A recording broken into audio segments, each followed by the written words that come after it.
many people, most people are on social media today. It includes Facebook, Instagram, etc. Sure.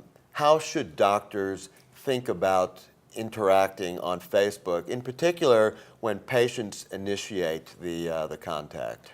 Okay, so we need to be very careful here because the Federation of State Medical Boards has given specific guidance to us. And if we want to listen to anyone, we want to listen to the people that control our licenses to practice medicine, right? And so there are certain guidelines on what you can do and what you can't do.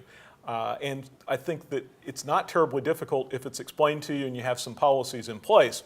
Certainly, one area of mistake that I see people make is they think, oh, if I just don't use the patient's name and I just don't show a photograph of the patient's face, everything will be okay because there's no possible way that anyone could ever link this up. And I'm here to tell you that people link things up, and I can give you multiple examples of physicians having their license suspended for doing just something right along those lines. All right, I would be remiss if I didn't bring up the hot rod case. Would you be kind enough to educate our audience about the hot rod case where the patient's name was not released and a picture of his face was not released? So there was a patient that was having gallbladder surgery, and while being prepped for this surgery, it was discovered that this patient had tattooed on his body hot rod. Well, this was too exciting for the surgical staff, and someone pulled out their smartphone and took a close-up of the tattoo.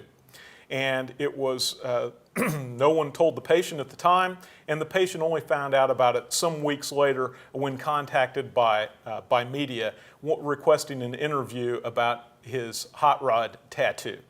So that's an example of how it went from one person's smartphone to being on the national news.